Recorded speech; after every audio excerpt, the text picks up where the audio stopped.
나를 정신병자 취급해? 집에서 노는 년이 도연의 눈이 뒤집혔습니다. 우리 여보 뒤지게 맞아야 제정신이 돌아오지? 그리고 그의 발이 날아왔습니다.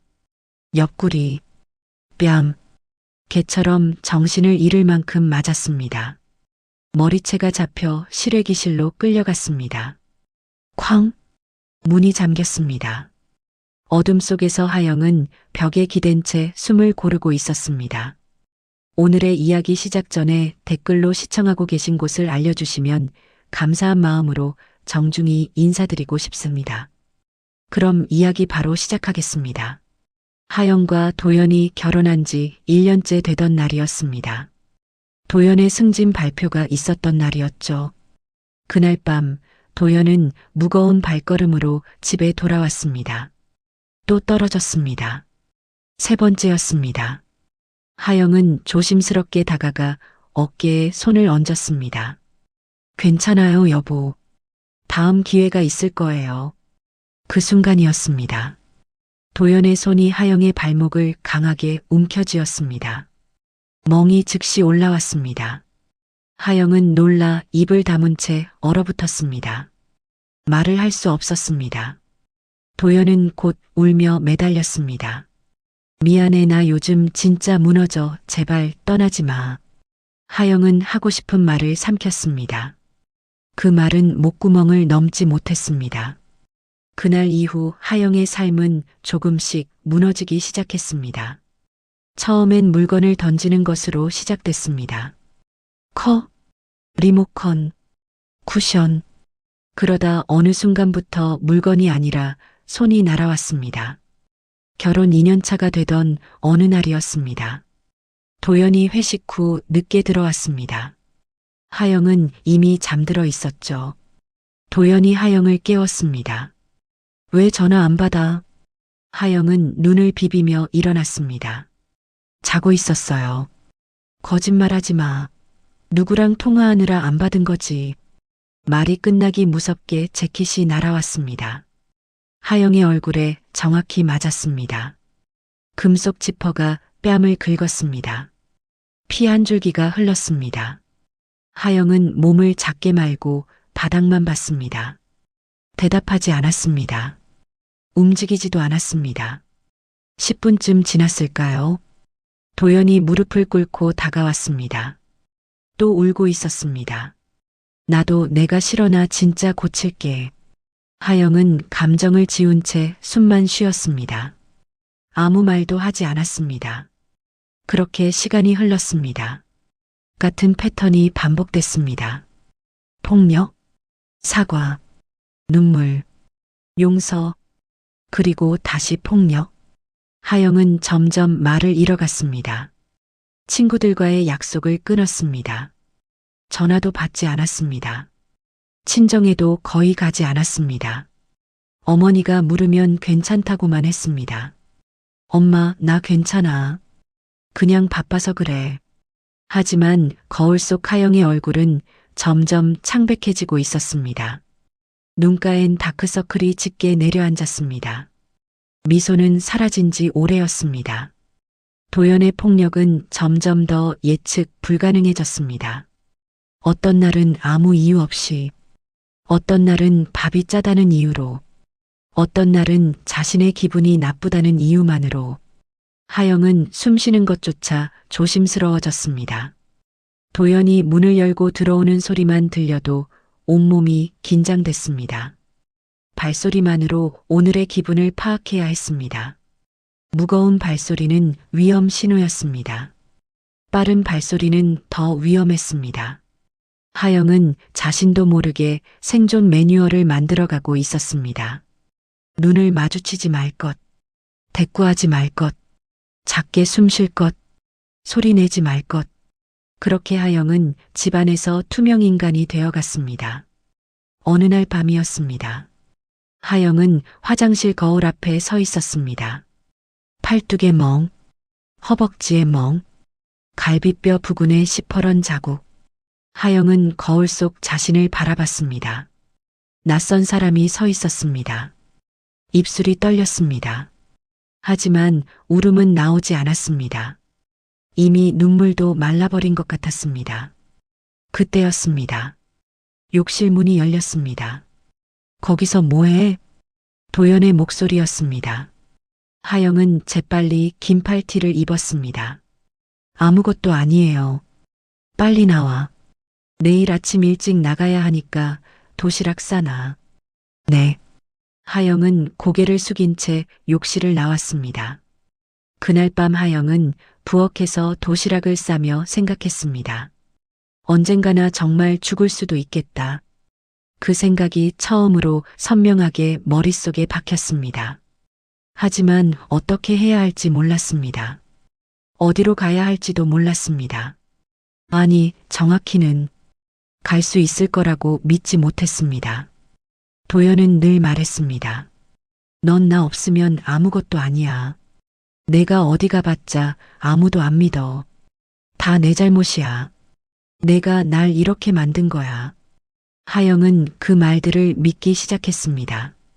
자신이 잘못했다고, 자신이 부족하다고. 계절이 바뀌었습니다.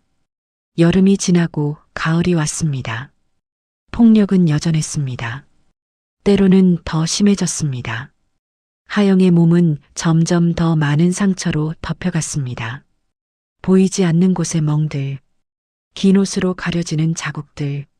하영은 더 이상 거울을 보지 않았습니다.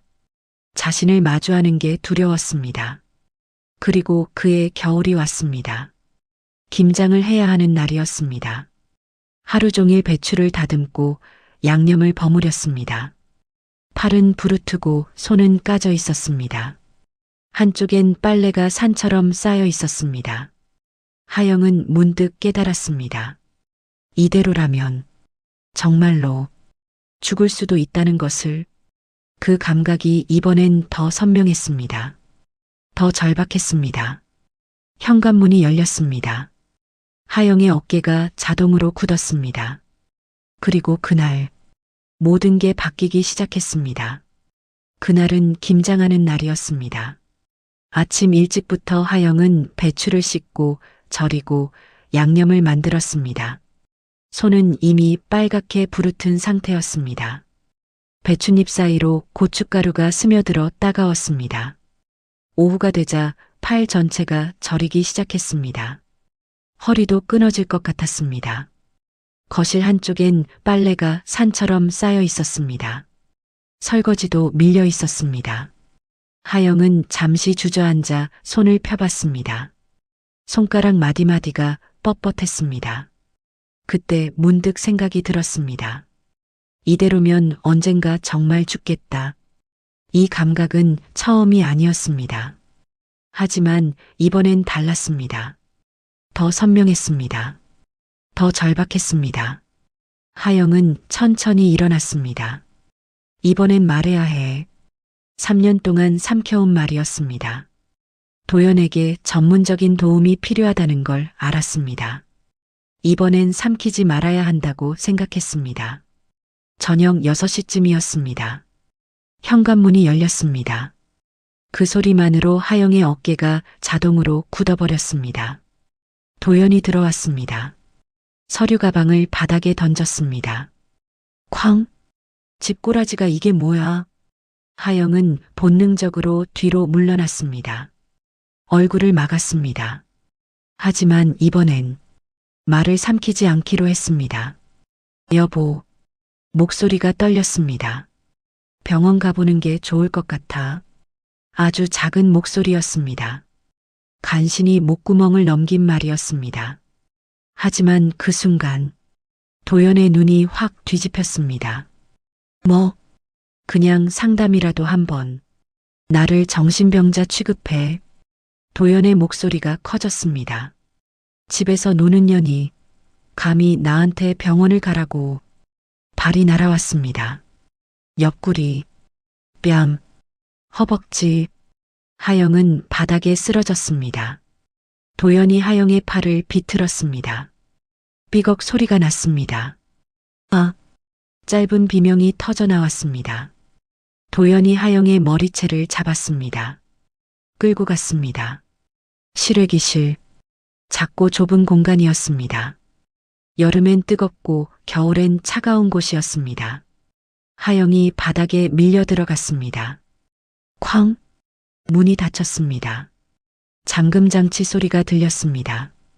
딸각, 어둠이었습니다. 하영은 벽에 기댄 채 숨을 고르려 했습니다. 옆구리가 쑤셨습니다. 팔이 저렸습니다. 울지 않았습니다. 그저 한마디만 중얼거렸습니다.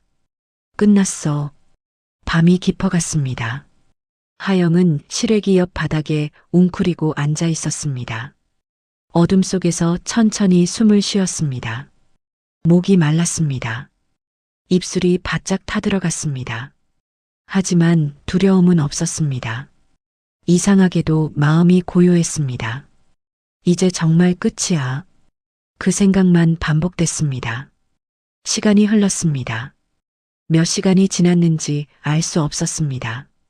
빛이 들어오지 않는 공간이었습니다.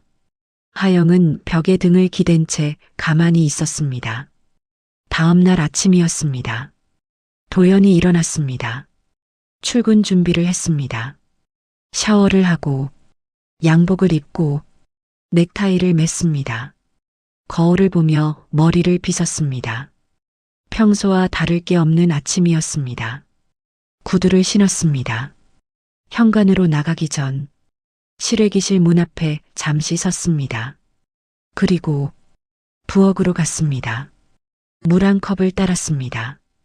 햇반 하나를 꺼냈습니다. 다시 시래기실 문 앞으로 왔습니다. 문틈으로 물컵을 밀어 넣었습니다. 햇반도 던져 넣었습니다. 아무 말 없이 도연은 서류 가방을 들고 현관문을 나섰습니다. 죽게 둘 생각은 없었습니다. 하지만 살게 할 마음도 없었습니다. 하영은 문틈으로 들어온 물과 햇반을 봤습니다. 손을 뻗지 않았습니다. 만지지도 않았습니다.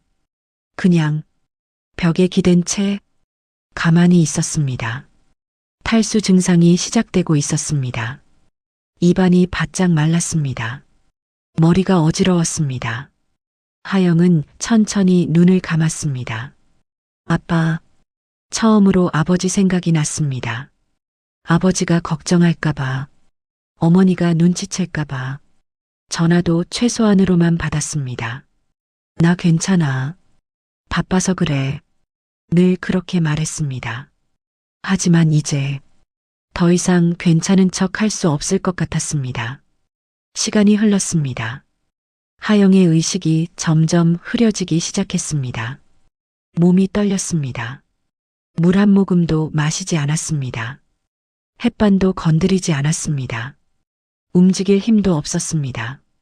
그저 벽에 기댄 채 가만히 숨만 쉬고 있었습니다.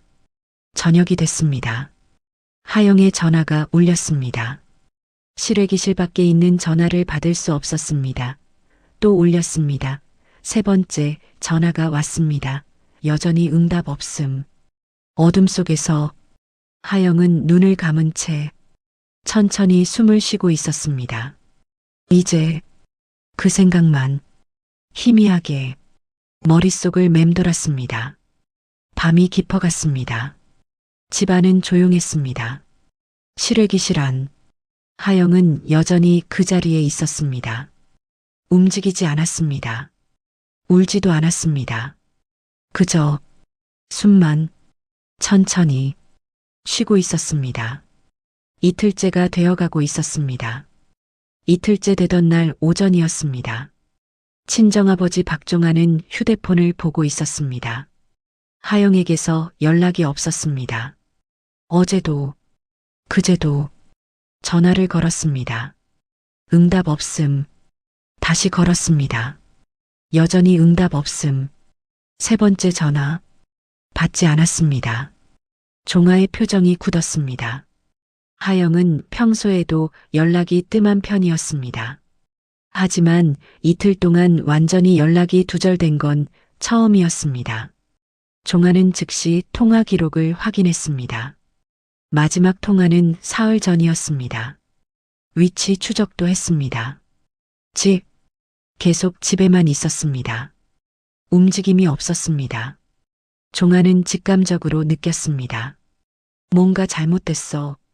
오후 2시 종아는 관할 경찰서에 전화를 걸었습니다. 이틀째 연락 두절입니다. 생명과 신체 안전에 위험이 있다고 판단됩니다. 119와 관리사무소 합동으로 문 개방을 승인해 주십시오. 절차가 빠르게 진행됐습니다. 경찰총장의 요청이었습니다. 생명 위험 상황으로 판단됐습니다. 119 구조대가 출동했습니다. 관리사무소 직원도 함께 움직였습니다. 오후 3시 아파트 앞에 구급차가 도착했습니다. 관리사무소 직원이 마스터키를 들고 왔습니다. 남편은 출근으로 집에 없었습니다. 현관문이 열렸습니다. 하영 씨, 계세요. 구조대원이 큰 소리로 불렀습니다. 거실, 주방, 침실 모두 확인했습니다. 아무도 없었습니다. 그때 한 구조대원이 실외기실 문을 발견했습니다. 잠겨 있었습니다. 여기 잠겨 있습니다. 문고리를 돌렸습니다. 열리지 않았습니다. 안쪽에서 잠겨 있었습니다. 문 열겠습니다. 공구로 잠금 장치를 해제했습니다. 딸각, 문이 열렸습니다. 실외기 사이, 바닥, 웅크린 채 쓰러져 있는 사람, 하영이었습니다. 탈수 증상, 얼굴과 팔에 멍, 마른 피자국, 몸 떨림, 눈 초점 없음, 여기 있습니다. 즉시 이송 필요합니다. 구조대원이 급히 외쳤습니다. 종아가 도착했습니다. 실외기실 안을 봤습니다. 딸이 바닥에 쓰러져 있었습니다. 종아는 감정을 지운 얼굴로 천천히 걸어 들어갔습니다. 딸을 조심히 안아 올렸습니다. 이제 됐다. 아빠 왔다. 목소리는 낮고 단단했습니다. 떨리지 않았습니다. 하영은 희미하게 눈을 떴습니다. 아버지를 봤습니다. 말은 나오지 않았습니다. 다만 눈물 한 줄기가 흘렀습니다. 종아는 딸을 구급차까지 안고 갔습니다. 병원 응급실, 하영은 링거를 맞으며 누워 있었습니다.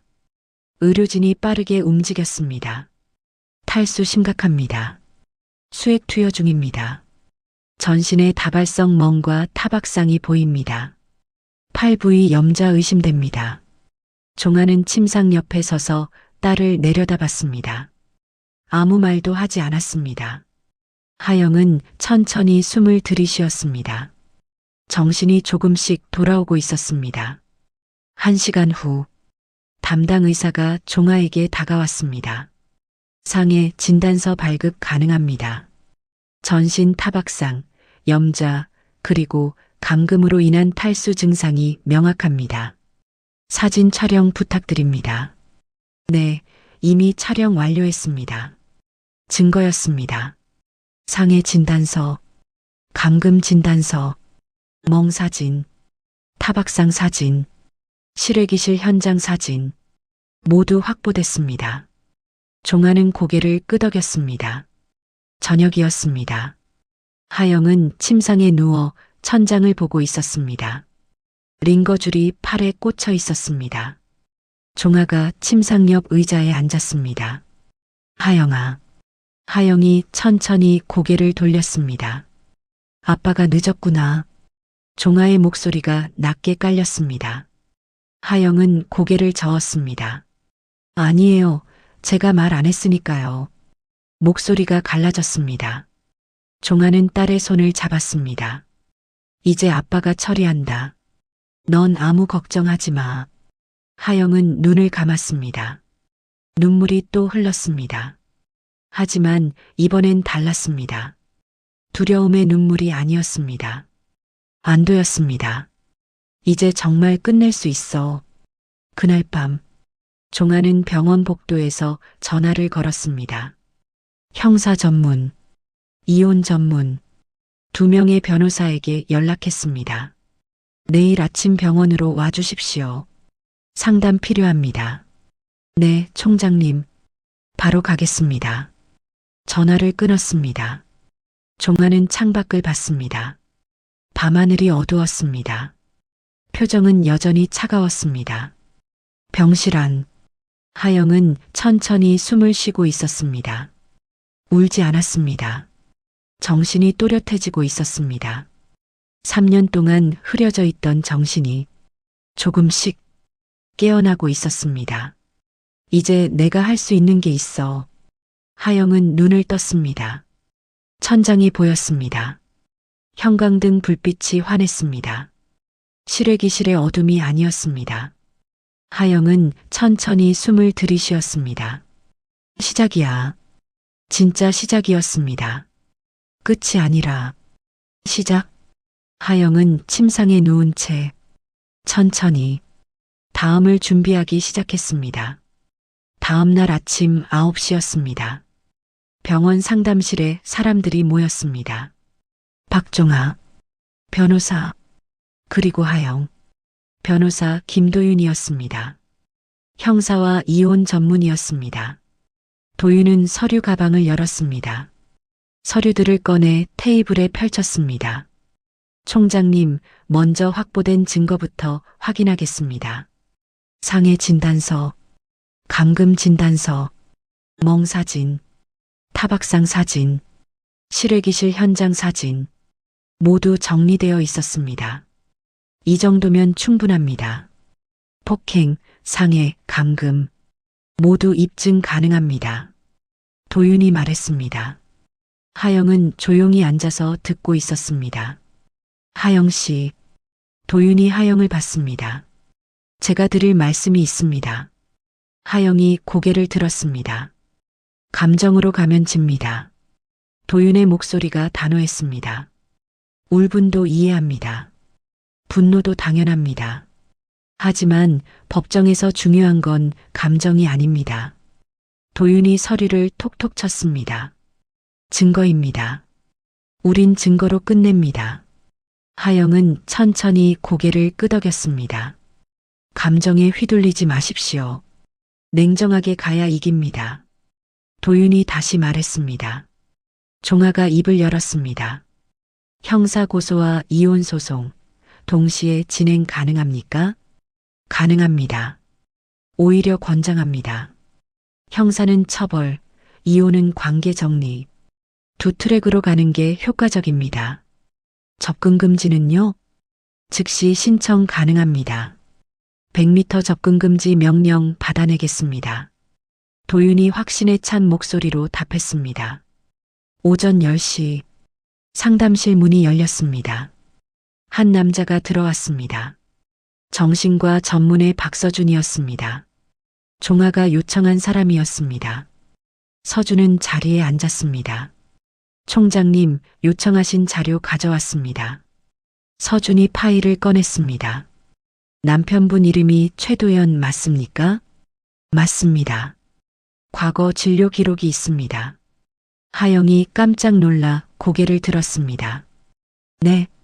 서준이 파일을 펼쳤습니다. 10년 전입니다. 대학 시절에 정신과 상담 기록이 있습니다. 무슨 내용인가요? 하영이 물었습니다. 충동 조절장애 의심 소견입니다. 분노 조절에 어려움이 있었고 폭력 성향도 보였다고 기록되어 있습니다. 침묵이 흘렀습니다. 하영은 입술을 깨물었습니다. 그때부터 서준이 계속 말했습니다. 가족관계 조사도 했습니다. 부모님께도 폭력을 행사한 적이 있다고 나와 있습니다. 부모님한테도요? 네. 어머니가 병원에 데려왔던 기록이 있습니다. 하지만 치료는 오래 지속되지 않았습니다. 본인이 거부했습니다. 도윤이 서류를 받아봤습니다. 이건 중요한 증거입니다. 결혼 전부터 폭력 성향이 있었다는 걸 입증할 수 있습니다. 서준이 고개를 끄덕였습니다. 맞습니다. 그리고 제 소견으로는 최도연 씨는 고위험군입니다. 어떤 의미입니까? 종아가 물었습니다. 충동 폭력 성향이 있고 치료를 거부했으며 반복적으로 폭력을 행사했습니다. 이런 경우 재발 가능성이 매우 높습니다. 서준이 침착하게 설명했습니다. 더 위험한 건 본인이 문제를 인식하지 못한다는 겁니다. 하영 씨가 병원을 권유했을 때 폭발했다고 하셨죠? 하영이 고개를 끄덕였습니다. 전형적인 반응입니다. 자기 문제를 부정하고 타인에게 책임을 돌립니다. 이런 사람은 스스로 치료받으러 오지 않습니다. 그럼 앞으로도 하영의 목소리가 떨렸습니다. 서준이 하영을 똑바로 봤습니다. 네. 치료받지 않는 한 폭력은 반복됩니다. 그리고 점점 더 심해집니다. 침묵이 흘렀습니다. 하영은 두 손을 꽉 쥐었습니다. 도윤이 말했습니다. 이 진료 기록 법정에서 사용 가능합니까? 가능합니다. 공공의 이익을 위한 경우 환자 동의 없이도 제출할 수 있습니다. 특히 폭력 사건의 경우 더욱 그렇습니다. 서준이 답했습니다. 좋습니다. 그럼 감정 소견서도 작성 부탁드립니다. 알겠습니다. 최도연 씨의 폭력 성향, 충동 조절 문제, 재발 가능성 등을 포함해서 작성하겠습니다. 종아가 고개를 끄덕였습니다. 오전 11시 회의가 마무리됐습니다. 도윤이 정리했습니다. 오늘부터 시작하겠습니다. 형사 고소장 접수, 접근금지 신청, 이혼 소송 준비. 동시에 진행합니다. 빠르게 부탁드립니다. 종아가 말했습니다. 물론입니다. 그리고 하영 씨. 도윤이 하영을 봤습니다. 앞으로 남편과 직접 연락하지 마십시오. 전화, 문자, 모든 연락을 차단하십시오. 만약 연락이 오면 저에게 바로 알려주십시오. 네. 그리고 혹시 남편이 찾아오려 할 수도 있습니다. 절대 혼자 만나지 마십시오. 하영이 고개를 끄덕였습니다. 회의실을 나서며 하영은 창밖을 봤습니다. 햇빛이 들어왔습니다. 따뜻했습니다. 3년 만에 느껴보는 따뜻함 같았습니다. 하영은 천천히 숨을 들이쉬었습니다. 이제 시작이야. 두렵지 않았습니다. 혼자가 아니었습니다. 아버지가 있었습니다. 변호사가 있었습니다. 의사가 있었습니다. 증거가 있었습니다. 법이 있었습니다. 하영은 주먹을 쥐었습니다. 이번엔 내가 이긴다. 처음으로 확신이 들었습니다. 그날 오후 도윤은 사무실로 돌아가 즉시 서류 작성을 시작했습니다. 형사 고소장, 접근금지 신청서, 이혼 소송 준비 서류, 타자 소리가 사무실에 울렸습니다. 서준은 병원으로 돌아가 감정 소견서를 작성했습니다. 피의자 최도연은 충동 조절장애 고위험군이며 반복적 폭력 성향을 보임. 치료 없이는 재발 가능성 높음. 피해자 안전을 위해 격리 및 접근 금지 필요함. 펜이 종이 위를 움직였습니다. 종아는 병원 복도를 천천히 걸었습니다. 딸의 병실 앞에 섰습니다. 문을 열었습니다. 하영은 침대에 앉아 창밖을 보고 있었습니다. 하영아. 네, 아빠. 준비 끝났다. 하영이 아버지를 봤습니다. 이제 우리가 움직인다. 종아의 목소리는 낮고 단단했습니다. 하영은 고개를 끄덕였습니다. 눈물은 나오지 않았습니다. 대신 결심이 있었습니다. 끝까지 간다. 그날 저녁 6시였습니다. 도연이 퇴근했습니다. 평소처럼 현관문을 열었습니다. 하영아, 나왔어. 대답이 없었습니다. 도연은 신발을 벗으며 거실을 봤습니다. 조용했습니다. 너무 조용했습니다. 하영아? 다시 불렀습니다. 도연은 집안을 둘러봤습니다. 주방? 아무도 없었습니다. 침실? 비어 있었습니다. 화장실? 역시 없었습니다. 도연은 휴대폰을 꺼냈습니다. 하영에게 전화를 걸었습니다. 신호음이 울렸습니다. 1번, 2번, 3번. 고객님의 전화를 받을 수 없습니다. 도연의 미간이 좁혀졌습니다. 다시 걸었습니다. 역시 받지 않았습니다. 세 번째 전화. 여전히 응답 없음. 뭐야? 도연은 거실에 서서 집안을 다시 봤습니다. 뭔가 이상했습니다. 실외기실. 도연은 천천히 실외기실 문으로 갔습니다. 문고리를 잡았습니다. 열렸습니다. 비어 있었습니다. 도연은 멍하니 서 있었습니다. 어디 간 거야? 다시 휴대폰을 들었습니다. 전화를 걸었습니다. 받지 않았습니다. 네 번째, 다섯 번째, 계속 받지 않았습니다. 도연의 손이 떨리기 시작했습니다. 저녁 7시, 도연은 소파에 앉아 휴대폰을 붙잡고 있었습니다. 문자를 보냈습니다. 전화 받아. 하영아, 장난이야? 빨리 집에 와. 도연은 소파에서 일어났습니다. 거실을 왔다 갔다 걸었습니다. 설마 나간 건 아니겠지? 생각이 꼬리를 물었습니다. 어디 간 거야? 친정? 아니면 손에 식은땀이 났습니다. 저녁 8시 도연은 다시 전화를 걸었습니다. 고객님의 전화를 받을 수 없습니다. 도연의 목소리가 커졌습니다. 하영아 받으라고 했지. 휴대폰에 대고 소리를 질렀습니다. 하지만 받는 사람은 없었습니다. 도연은 침실로 갔습니다. 옷장을 열었습니다. 하영의 옷들이 그대로 있었습니다. 짐을 싼 건 아니네. 조금 안심했습니다. 하지만 불안은 가시지 않았습니다. 저녁 9시 도연은 친정에 전화를 걸었습니다. 신호음이 울렸습니다. 여보세요. 박종아의 목소리였습니다. 아버님, 저 도연입니다. 침묵이 흘렀습니다. 하영이 혹시 거기 있나요? 연락이 안 돼서요. 하영이 지금 여기 없다. 종아의 목소리는 차갑고 짧았습니다. 그럼 어디 있는지 아십니까? 내가 왜 너한테 그걸 알려줘야 하지? 도연은 잠시 말을 잃었습니다. 죄송합니다. 그냥 연락이 안 돼서 걱정이 돼서요. 걱정? 종아의 목소리에 냉기가 섞였습니다. 지금 걱정이라는 말을 하는 거냐? 네. 다시는 내 딸한테 연락하지 마라. 뚝. 전화가 끊어졌습니다. 도연은 휴대폰을 들고 멍하니 서 있었습니다. 뭐야, 무슨 소리야? 저녁 10시. 도연은 다시 하영에게 전화를 걸었습니다. 받지 않았습니다. 문자를 보냈습니다. 당장 집으로 들어와. 어디서 미친 짓을 하고 다니는 거야? 도연은 소파에 주저앉았습니다. 손이 떨렸습니다. 왜 이러는 거야? 불안이 커졌습니다. 그리고 그 불안은 곧 분노로 바뀌었습니다.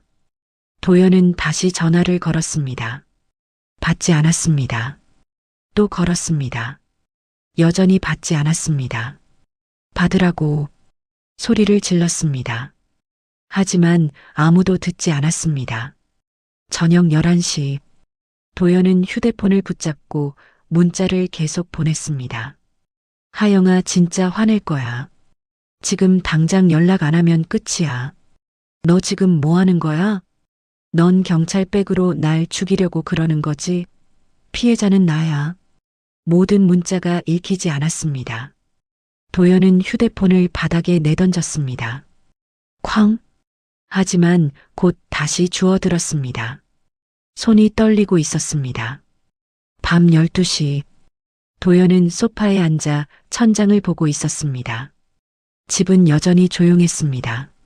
하영은 돌아오지 않았습니다. 전화도 문자도 모두 무시당했습니다. 도연은 처음으로 깨달았습니다.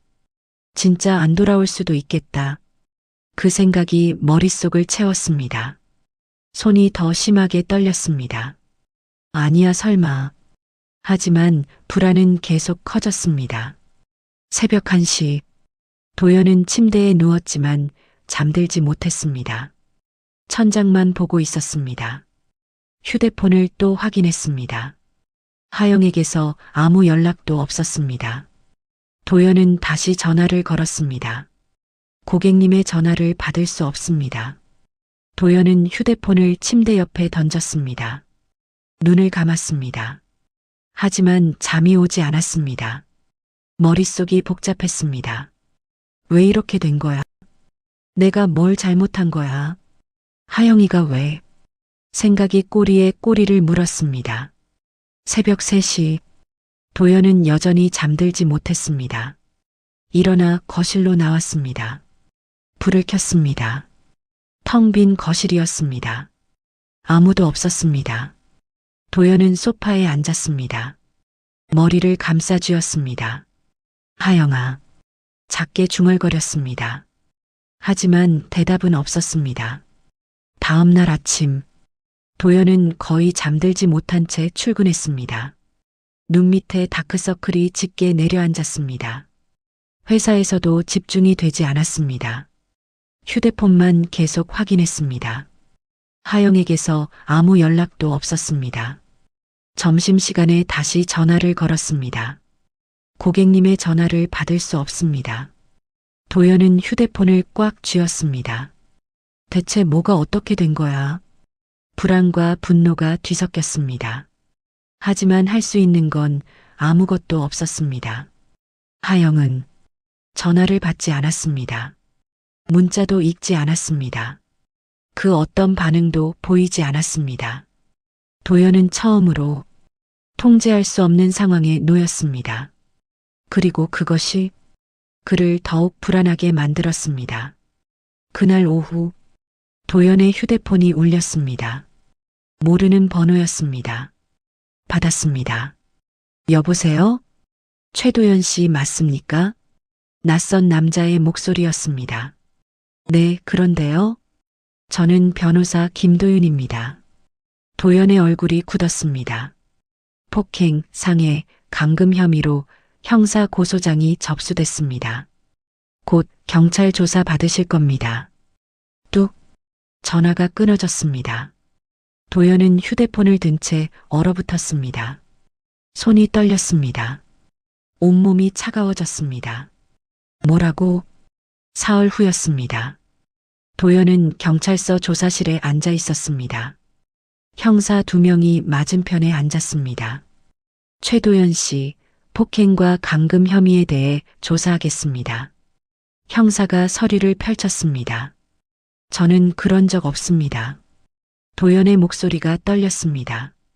실외기실에 부인을 가둔 사실이 있습니까? 그건 잠깐 화가 나서. 얼마나 가뒀습니까? 하루 아니 이틀. 이틀 동안 음식과 물은 제공했습니까? 물이랑 햇반 줬습니다. 형사가 사진을 꺼냈습니다. 하영의 멍 사진이었습니다. 팔에 멍, 얼굴에 멍, 허벅지에 타박상. 이건 어떻게 생긴 겁니까? 도연은 사진을 보고 얼굴이 하얗게 질렸습니다. 그건 제가 실수로 이렇게 됩니까? 형사의 목소리가 차가웠습니다. 도연은 말문이 막혔습니다. 조사는 3시간 동안 계속됐습니다. 도연은 땀을 흘리며 앉아 있었습니다. 조사는 여기까지 하겠습니다. 추가 조사가 필요하면 다시 연락드리겠습니다. 형사가 말했습니다. 저 집에 가도 됩니까? 네. 하지만 피해자와 접촉하지 마십시오. 접근금지 명령이 곧 발령될 겁니다. 도연은 고개를 끄덕였습니다. 경찰서를 나서는 도연. 주차장으로 걸어갔습니다. 차 앞에 섰습니다. 그때였습니다. 엘리베이터 문이 열렸습니다. 한 남자가 나왔습니다. 정장 차림, 경찰 출입증, 계급 표시, 경찰총장, 박종하였습니다. 도연의 발걸음이 멈췄습니다. 종하도 도연을 봤습니다. 두 사람의 시선이 마주쳤습니다. 도연의 얼굴이 하얗게 변했습니다. 핏기가 사라졌습니다. 입술이 파르르 떨렸습니다. 종하는 천천히 걸어왔습니다. 도연 앞에 섰습니다. 침묵이 흘렀습니다. 종하가 입을 열었습니다. 내가 손댄 건 목소리는 낮고 차갑고 단단했습니다. 내 딸이다. 도연은 숨이 막히는 것 같았습니다. 말이 나오지 않았습니다. 종아는 도연을 똑바로 봤습니다. 기억해라. 그 말만 남기고 종아는 돌아섰습니다. 천천히 걸어갔습니다. 도연은 그 자리에 얼어붙은 채 서 있었습니다. 손이 떨렸습니다. 다리도 떨렸습니다. 온몸에 식은땀이 흘렀습니다. 경찰총장, 그제야 깨달았습니다. 자신이 누구를 건드렸는지.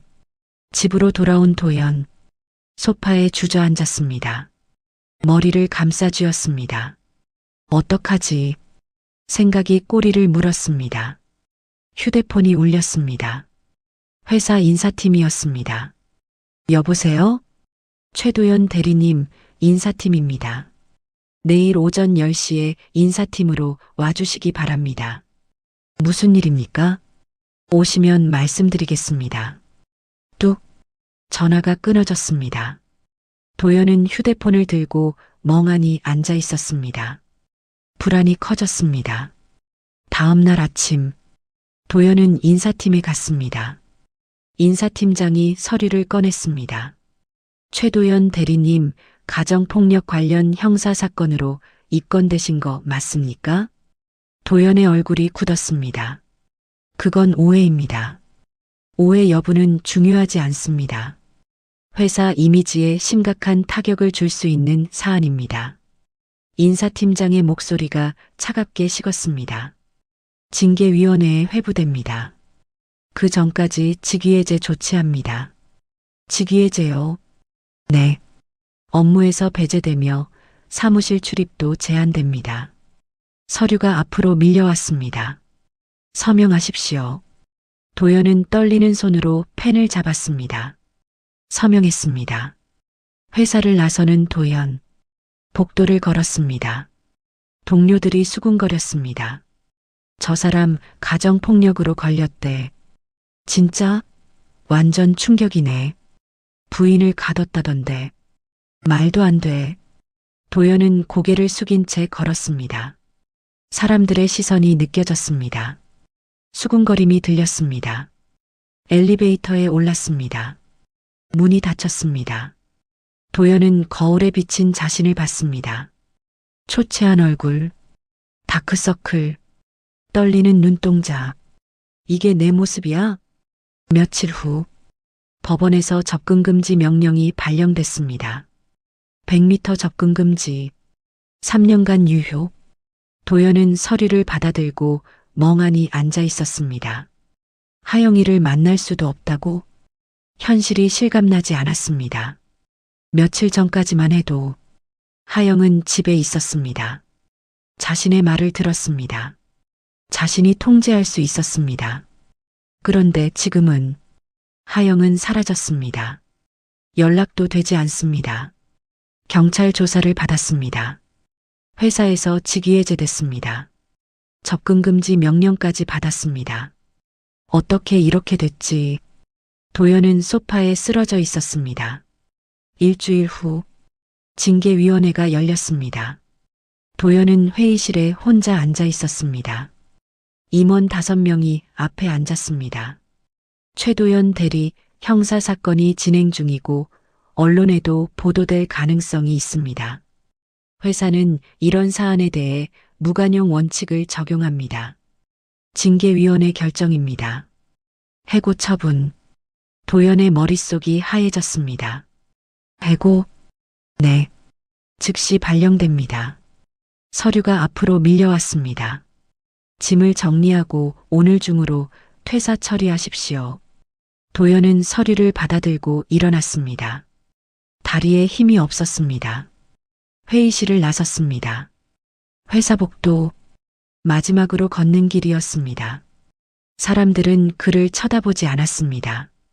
대신 수군거림만 공기처럼 떠다녔습니다. 저 사람 해고됐대. 당연하지. 가정폭력인데 부인 실외기실에 가뒀다던데. 완전 미친 사람이네. 도연은 고개를 숙인 채 걸었습니다. 신발만 봤습니다. 엘리베이터에 올랐습니다. 문이 닫혔습니다. 빌딩을 나섰습니다. 햇빛이 눈부셨습니다. 도연은 멈춰 섰습니다. 주변을 봤습니다. 사람들이 지나갔습니다. 모두 바쁘게 걸었습니다. 아무도 자신을 보지 않았습니다. 도연은 그 자리에 서서 생각했습니다. 내가 어떻게 여기까지 왔지? 하지만 답은 나오지 않았습니다. 그날 밤, 도연은 빈집에 혼자 앉아 있었습니다. 불도 켜지 않았습니다.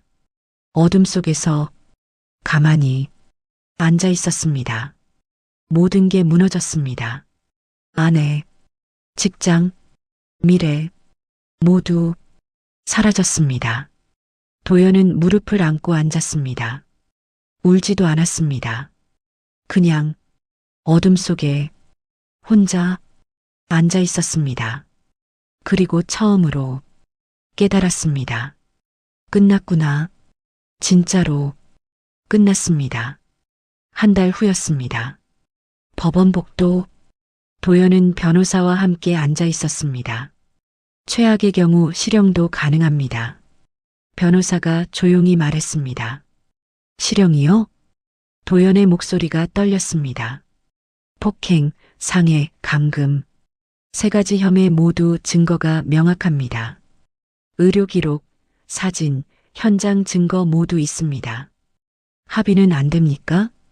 피해자 측에서 거부했습니다. 합의 의사가 전혀 없다고 합니다. 도연은 고개를 떨구었습니다. 법정, 판사가 들어왔습니다. 피고인 최도연, 일어서십시오. 도연이 일어났습니다. 폭행, 상해, 감금 혐의에 대해 심리하겠습니다. 검사가 증거를 제출했습니다. 의료 기록, 진단서, 멍사진, 실외기실 현장 사진, 정신과 전문의 소견서, 모든 증거가 차례로 제출됐습니다. 피고인은 결혼 생활 중 지속적으로 피해자에게 폭력을 행사했습니다. 검사가 말했습니다. 특히 이번 사건은 이틀간 실외기실에 감금한 중대한 범죄입니다. 피고인은 과거에도 충동 조절 장애로 진료받은 이력이 있으며 부모에게도 폭력을 행사한 전력이 있습니다. 도연의 얼굴이 창백해졌습니다. 검찰은 징역 2년을 구형합니다. 쾅! 망치 소리가 울렸습니다. 이혼 소송도 진행됐습니다. 같은 날 오후, 가정법원, 하영이 증인석에 앉았습니다. 도연은 멀리서 하영을 봤습니다. 한 달 만이었습니다. 하영은 달라져 있었습니다. 얼굴에 생기가 돌았습니다. 눈빛이 또렷했습니다. 예전에 움츠러든 모습이 아니었습니다. 판사가 물었습니다. 결혼 생활 중 어떤 일이 있었습니까? 하영이 침착하게 답했습니다. 3년 동안 지속적으로 폭력을 당했습니다. 구체적으로 말씀해 주십시오. 발로 차이고 주먹으로 맞고 머리채를 잡혔습니다. 물건도 자주 던졌습니다. 도연은 고개를 숙였습니다. 마지막 사건은 어땠습니까? 실외기실에 이틀간 갇혀 있었습니다. 물과 햇반 하나만 던져졌고 그 외에는 아무것도 없었습니다. 왜 그런 일이 벌어졌습니까? 제가 병원에 가보자고 했습니다. 남편이 도움이 필요하다고 생각했습니다.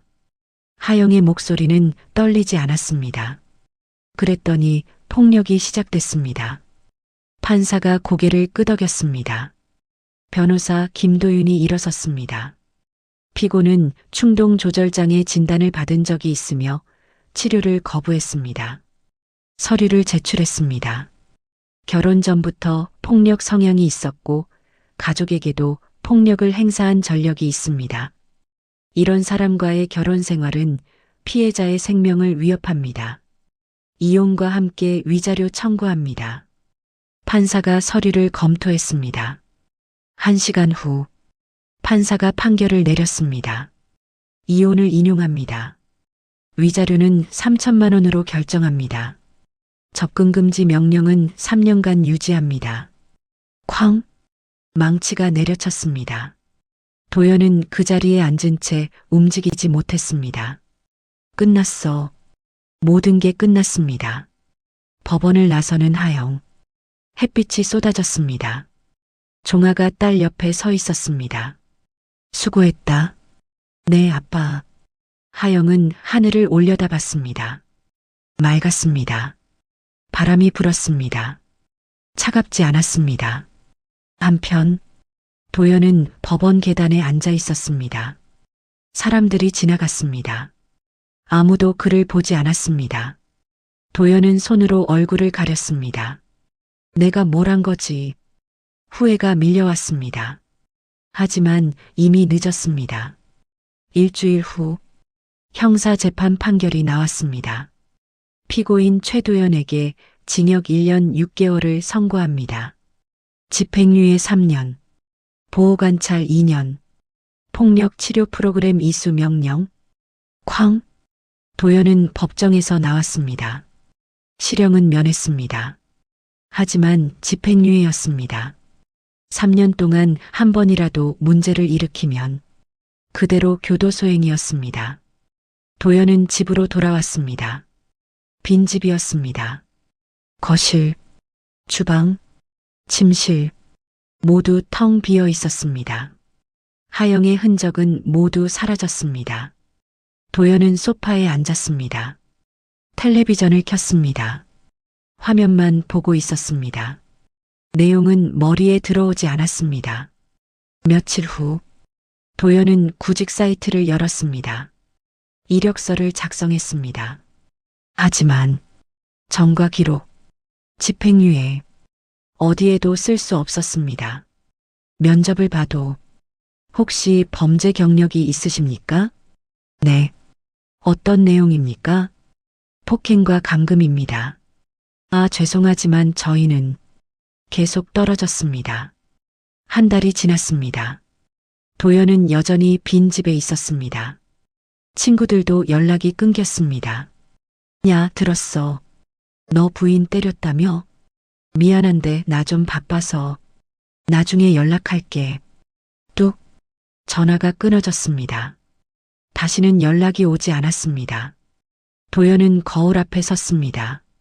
수염이 길게 자랐습니다. 머리도 헝클어져 있었습니다. 눈은 푹 꺼져 있었습니다.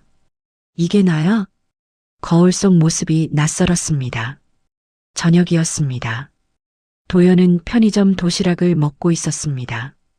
텔레비전에서 뉴스가 나왔습니다. 가정폭력 처벌 강화 법안이 통과됐습니다. 도연은 숟가락을 들고 멈췄습니다. 화면을 봤습니다. 피해자 보호와 가해자 처벌이 더욱 강화될 전망입니다. 도연은 숟가락을 내려놓았습니다. 식욕이 사라졌습니다. 밤이었습니다. 도연은 침대에 누워 천장을 보고 있었습니다. 잠이 오지 않았습니다. 머릿속이 복잡했습니다. 하영이는 지금 뭘 하고 있을까? 행복할까? 나를 용서할까? 생각이 꼬리를 물었습니다. 하지만 답은 없었습니다. 새벽이었습니다. 도연은 여전히 잠들지 못했습니다. 일어나 거실로 나왔습니다. 창밖을 봤습니다. 어두운 하늘이었습니다. 별도 보이지 않았습니다. 도연은 창가에 서서 생각했습니다. 내가 왜 이렇게 됐을까? 어디서부터 잘못된 걸까? 하지만 답을 찾을 수 없었습니다. 그리고 이제는 되돌릴 수도 없었습니다. 다음 날 아침, 도연은 보호관찰소에 출석했습니다. 보호관찰관이 말했습니다. 이번 주 폭력 치료 프로그램 시작합니다. 매주 화요일 오후 2시. 빠지면 안 됩니다. 네. 그리고 술 절대 금지입니다. 알코올 검사 받을 겁니다. 알겠습니다. 도연은 고개를 숙인 채 대답했습니다. 보호관찰소를 나섰습니다. 거리를 걸었습니다. 사람들이 지나갔습니다. 모두 바쁘게 움직였습니다. 도연만 천천히 목적 없이 걷고 있었습니다.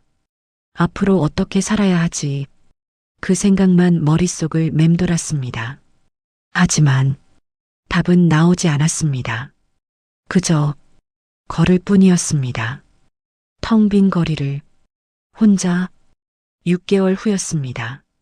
하영은 카페에 앉아 있었습니다. 창밖으로 햇빛이 들어왔습니다. 따뜻했습니다. 커피를 한 모금 마셨습니다. 고소한 향이 입안에 퍼졌습니다. 하영은 미소 지었습니다. 작지만 진짜 미소였습니다. 핸드폰이 울렸습니다. 친구에게서 온 문자였습니다. 하영아, 오늘 저녁 약속 잡을까? 오랜만에 보고 싶어.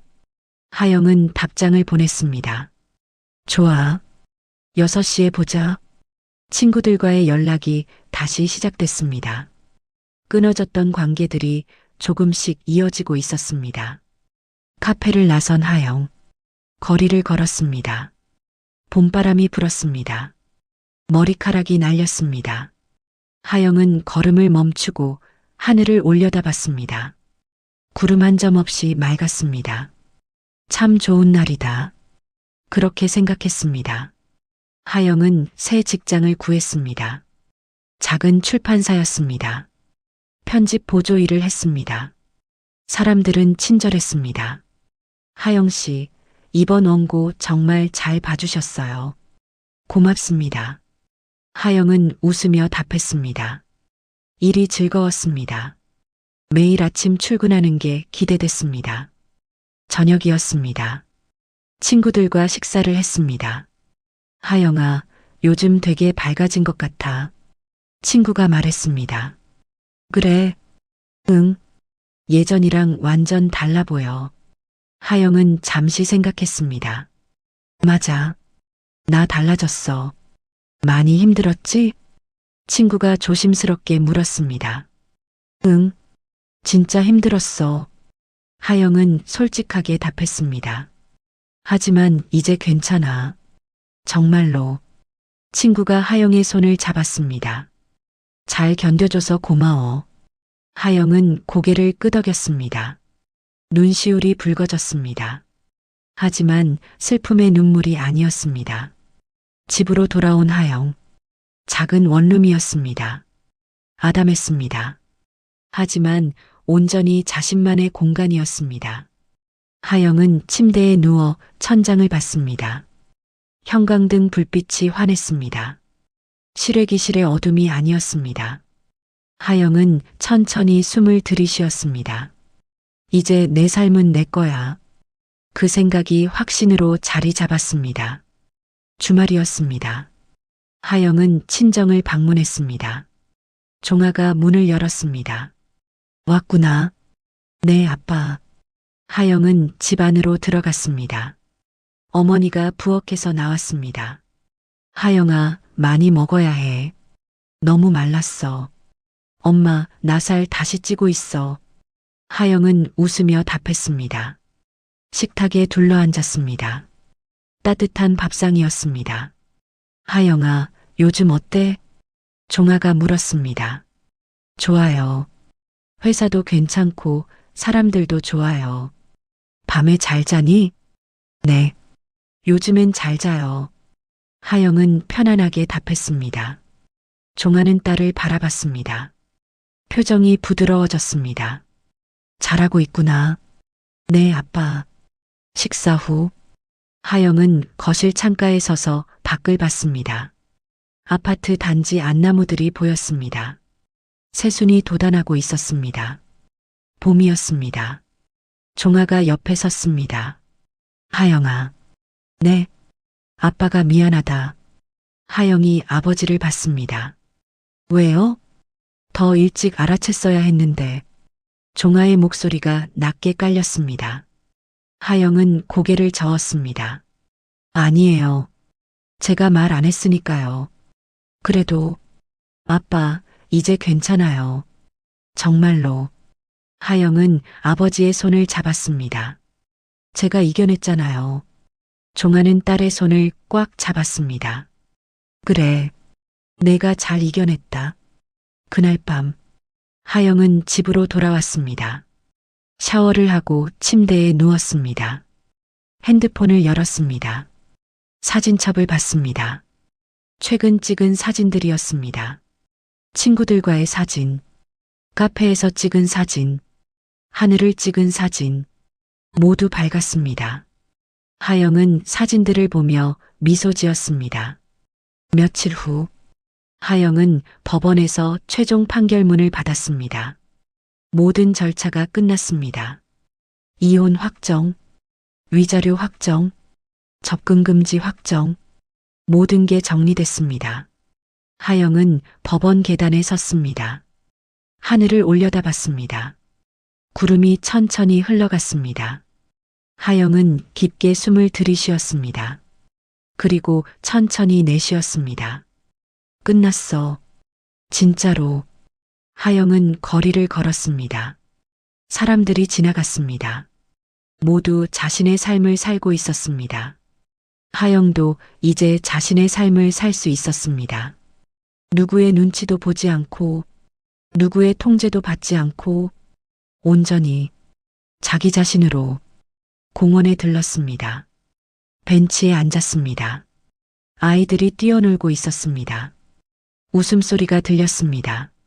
하영은 그 모습을 보며 미소 지었습니다. 핸드폰이 울렸습니다. 회사 동료에게서 온 문자였습니다. 하영 씨, 오늘 회식 가실 수 있어요? 하영은 답장을 보냈습니다. 네, 갈게요. 저녁이었습니다. 회식 자리, 동료들과 함께 웃고 떠들었습니다. 하영 씨, 진짜 일 잘하시더라고요. 맞아요. 꼼꼼하고 센스도 있으시고. 하영은 웃으며 답했습니다. 감사합니다.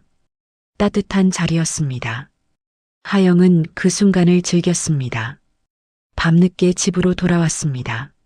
문을 열고 들어섰습니다. 불을 켰습니다. 작지만 따뜻한 공간이었습니다. 하영은 창문을 열었습니다.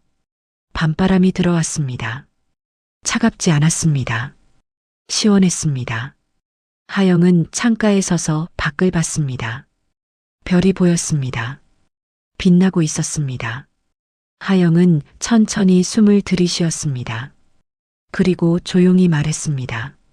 이제 내 삶은 내 거야. 목소리는 작았습니다. 하지만 확신에 차 있었습니다. 지금까지 사연 빛나는 밤이었습니다. 감사합니다.